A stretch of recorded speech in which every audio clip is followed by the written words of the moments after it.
Oh, okay. There's a shell casing. There's a 9mm shell casing and the crack pipe. Actual methamphetamine show up on my videos. Here's where they came. Here's the bullet hole that went through the refrigerator. And this is barricading the door here. You don't think that Grandma was sleeping on the couch with her pistol? Give me the gun. There's the bullet hole through it.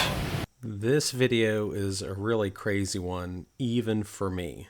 But we're going to check all the boxes: drugs, violence, and how to make about $100,000 through all this crazy situation. And I'll do my best to explain as best as I can. This whole drama starts not that long ago, a couple weeks ago, where I woke up to a fatal shooting report, both by text messages and the newspaper I own. So when the newspaper's contacted over a severe incident and I'm personally messaged, I usually get pretty worried pretty quick. A lady had sent me a message notifying me that there had been a gun battle inside a double wide trailer. She assumed that it was mine since I'm kind of known locally as the trailer park guy. She asked me if I owned all the trailers on a very specific part of town. I do not, but lo and behold, guess who does own the trailers in that part of town? It's Sean, my good real estate investor buddy, who hasn't been on this channel till now. It's his double wide.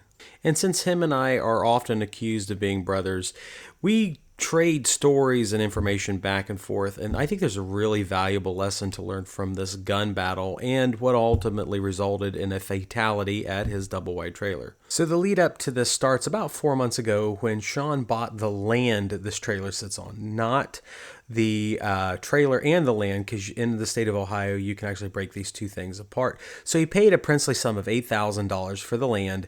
The people owned the trailer and he rented the land to them for about $300 a month. The people who live in the trailer asked for some tree trimming, which Sean obliged to, so he sent a maintenance man to this trailer. And the maintenance guy reported very quickly that this was a hotbed of drug activity and something needed to be done. Now the thing is, in Ohio, you can't kick the people out of a house very quickly, especially with COVID and all this stuff that's going on, even more so when they own the trailer. But there's a legal pathway, and it takes about between 3 and let's say 5 months to legally kick out a drug dealing tenant that lives in a trailer that they own, even though you own the land. So Sean had to sit by while 20 to 50 cars every single night came in, did their business, and left this trailer. A grandson had moved in temporarily, quote unquote, with the grandma that lived here and then immediately started selling drugs. The house was put on a neighborhood watch list, but practically nothing could be done because it takes between 6 months and 12 months for the police to build an investigation dealing with drug sales, at least here in the state of Ohio.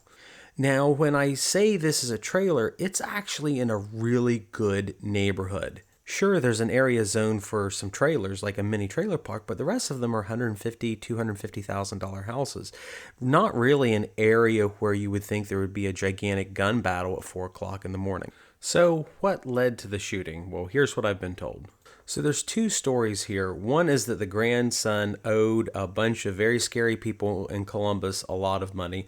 The other one says that he was just selling hundreds of thousands of dollars worth of drugs out of this place every few weeks, and it caught the attention of said scary people from Columbus. Anyway, around 4 o'clock in the morning, a group of 3 armed guys came to this trailer, knocked open the front door. They kicked it. You should be able to see here in the picture, they actually busted the front door down, and they proceeded to open fire on this trailer with the grandson, the grandson's girlfriend, their 2 small children, and the grandma. It started off with them firing wildly. Here is what I estimate to be a .556 round that impacted the ceiling. The 3 guys were armed with handguns. The son very quickly grabbed an AR-15. The grandma happened to have either a revolver or her own 9mm pistol. Do me a favor and hit the like button so more of my subscribers will see the video. I'm sure we're not going to be very monetized talking about these crazy dark things in the video. So here on the couch to the right, we think grandma was sleeping here, and she got into the action a heck of a lot quicker. Just beyond these doors here were 2 little kids were sleeping on a bunk bed. I actually got in this property with Sean before we shot this video, which was done during the clean out, and literally 30 to 40 rounds were being exchanged between multiple drug dealers, the drug dealing tenant, and it's just absolutely crazy to me. And during the whole situation leading up to it, Sean's hands were tied. There was almost nothing he could legally do to prevent this disaster of a shootout from unfolding. Now for the real estate aspect. Because it was such a insane, crazy situation with Sean owning the land but not owning the house, trying to get them evicted from the land, he made a proposal to the grandma who owned this trailer to purchase the trailer for a princely sum of $8,000. She very quickly accepted because of the damage to this trailer. Here's a picture that Sean's maintenance man sent him and he sent me of 3 separate 9mm impacts that made it through the ceiling, through the trusses, through the roof, and they had to patch it up. So I think we found maybe 20 bullet holes in the house while doing the video. And what's significant about this is there are so many investors even in Ohio that would never take a project like this. They consider it too difficult. They consider it too dirty, too beneath them.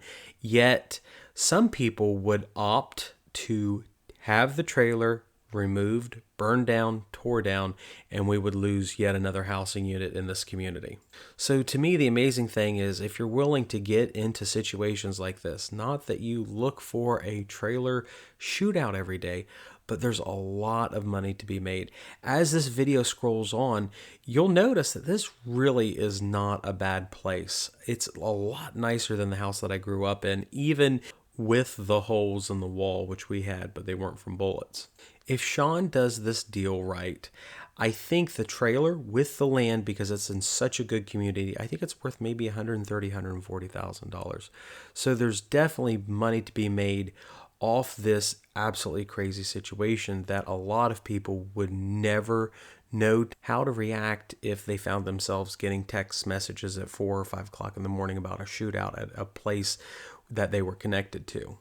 From what I can tell, the dirtier a project is, the more dollars there's in it. I still never cease to be amazed by talking to even established real estate investors when they talk about investments that are beneath them, how they only want to buy in certain markets and only do certain things. But coming from a pretty poor background myself, I've just been floored at how many opportunities there are in rehab projects like this that are kind of weird, kind of messy, but there's so much money to be made, and you get the benefit of potentially making a neighborhood a lot better for the people that live around it.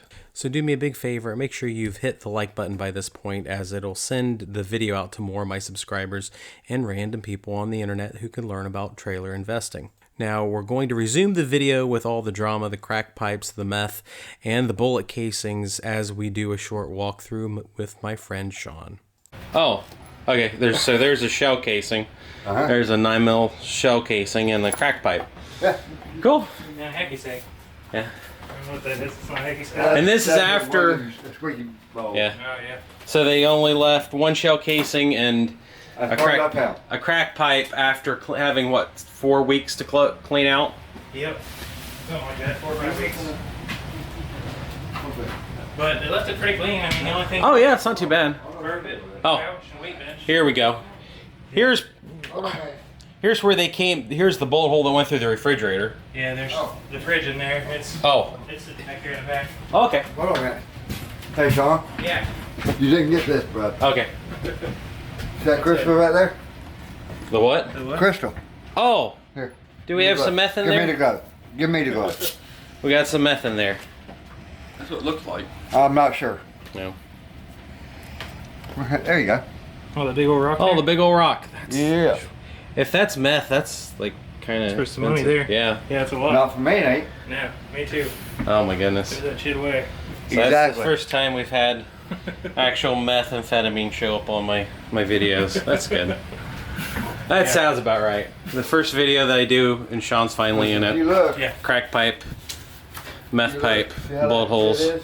And actually, Yeah, I mean, that's a pretty well used crack pipe, too. I mean, not that I'm a crack pipe connoisseur, but it looks pretty well loved to me. You know your way around the Yeah. stem, huh? Yeah. I didn't know what shit looked like.